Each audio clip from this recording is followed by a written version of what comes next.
नमस्कार। आज हम बात कर रहे हैं भारतीय साक्ष्य अधिनियम 2023 के बारे में, जो हमारे देश का नया एविडेंस लॉ है। अब ये समझना सिर्फ वकीलों के लिए ही नहीं बल्कि हम सबके लिए जरूरी है, क्योंकि ये कानून सीधे सीधे सच और इंसाफ से जुड़ा हुआ है। अच्छा, एक मिनट के लिए सोचिए। किसी केस का सबसे अहम गवाह, मतलब वो इंसान जिसके पास सारी सच्चाई है, अगर वो कोर्ट में गवाही दे ही ना पाए तो क्या होगा? मान लीजिए कि वो इंसान अब इस दुनिया में ही नहीं है या फिर मिल ही नहीं रहा, तो क्या इसका ये मतलब हुआ कि सच्चाई भी उसके साथ हमेशा के लिए चली गई?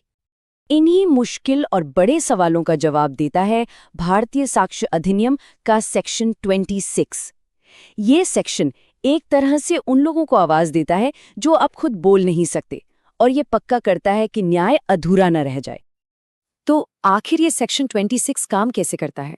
देखिए, अगर बिल्कुल आसान भाषा में समझें तो ये सेक्शन कुछ बहुत खास हालातों में ऐसे गवाहों के बयानों को सबूत के तौर पर इस्तेमाल करने की इजाजत देता है जो कोर्ट में मौजूद नहीं हो सकते।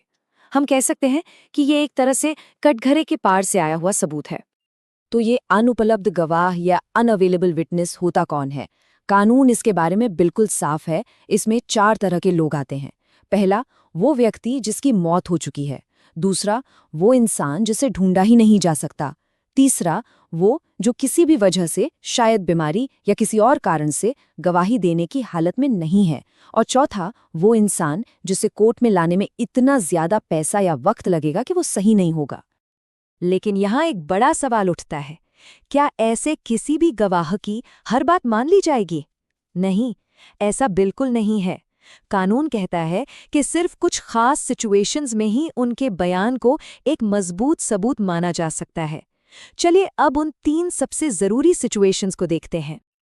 पहला और शायद सबसे असरदार नियम है मृत्युकालिक कथन, जिसे हम डाइंग डिक्लेरेशन भी कहते हैं।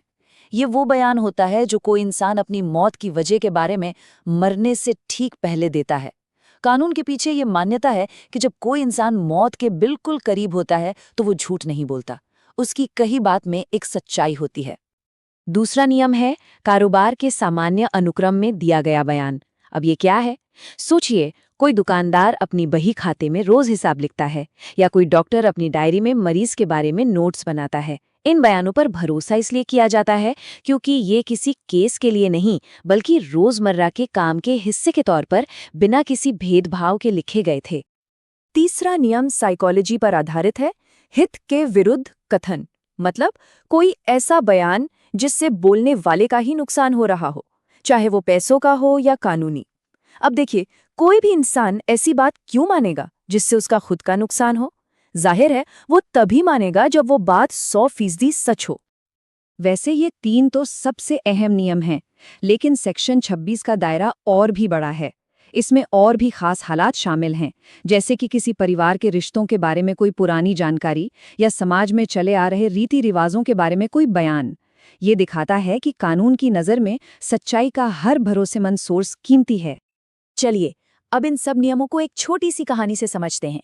इससे ये बिल्कुल साफ हो जाएगा कि असल जिंदगी में ये कानून कैसे काम करता है। हमारी कहानी के 2 किरदार हैं, रवि और मोहन। रवि एक छोटा व्यापारी है। वो अपने सप्लायर मोहन से कुछ सामान खरीदता है और उसके बदले 50,000 रुपये कैश में दे देता है। ये एक आम सा बिजनेस लेन देन है जो रोज होता है। मोहन एक ईमानदार व्यापारी है। वो तुरंत अपने बही खाते में, मतलब लेजर में, इसकी एंट्री कर लेता है। वो लिखता है कि रवि से 50,000 रुपये कैश मिल गए हैं और अब बैलेंस 0 है। ये क्या हुआ? ये हुआ कारोबार के सामान्य अनुक्रम में बनाया गया एक रिकॉर्ड। लेकिन कहानी में एक ट्विस्ट आता है। कुछ दिनों बाद अचानक मोहन की मौत हो जाती है। अब उसके बेटे को इस कैश पेमेंट के बारे में कुछ नहीं पता था। वो सोचता है कि रवि ने पैसे नहीं दिए और वो रवि पर 50,000 रुपये के लिए केस कर देता है। अब रवि फंस गया। वो कैसे साबित करे कि वो पैसे दे चुका है? मुख्य गवाह तो अब इस दुनिया में है ही नहीं। यहीं पर एक और सबूत सामने आता है। पता चलता है कि अपनी मौत से कुछ दिन पहले मोहन ने अपने एक कॉमन दोस्त से कहा था, अरे रवि पर मेरा एक भी पैसा बाकी नहीं है, वो बहुत अच्छा आदमी है, उसने पिछले हफ्ते ही पूरा हिसाब चुका दिया था। अब ये मोहन का हित के विरुद्ध कथन था। वो खुद मान रहा था कि उसे अब रवि से कोई पैसा नहीं लेना है। तो अब रवि क्या करे? यहीं पर सेक्शन 26 एक उम्मीद की किरण बनकर आता है। कानून ये कहता है कि भले ही मोहन गवाही देने के लिए मौजूद नहीं है, लेकिन कोर्ट मोहन के ही इन दोनों बयानों को, यानी बही खाते की एंट्री और दोस्त से कही बात को, सबूत के तौर पर मान सकती है। तो अब कोर्ट में क्या होगा? रवि का वकील सबसे पहले मोहन का बही खाता पेश करेगा, ये कहते हुए कि ये कारोबार के सामान्य अनुक्रम में बनाया गया रिकॉर्ड है। फिर वो उस कॉमन दोस्त को गवाह के तौर पर बुलाएगा जो मोहन के हित के विरुद्ध कथन के बारे में बताएगा, और इन दोनों सबूतों को मिलाकर रवि के पक्ष में एक बहुत मजबूत केस तैयार हो जाएगा। तो इस कहानी से हम इस कानून की आत्मा तक पहुंचते हैं। आखिर ये सेक्शन 26 इतना जरूरी क्यों है? इसका असली मतलब क्या है? देखिए, सबसे बड़ी बात यह है कि सेक्शन 26 एक जरूरत का नियम है, रूल ऑफ नेसेसिटी।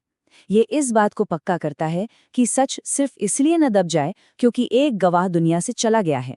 इसका मकसद न्याय और निष्पक्षता को बनाए रखना है। तो इस पूरी चर्चा से हमें क्या सीखने को मिलता है? पहली बात कि न्याय किसी गवाह के ना होने से रुकता नहीं है। दूसरी बात, कानून कुछ खास और भरोसेमंद हालात में कई गई बातों पर विश्वास करता है।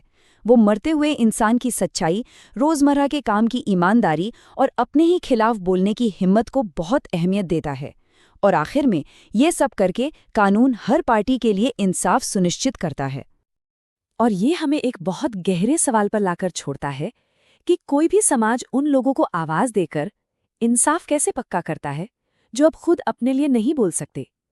सेक्शन 26 इसी सवाल का एक बहुत ही मजबूत और खूबसूरत जवाब है, जो हमें बताता है कि सच की आवाज कभी नहीं मरती।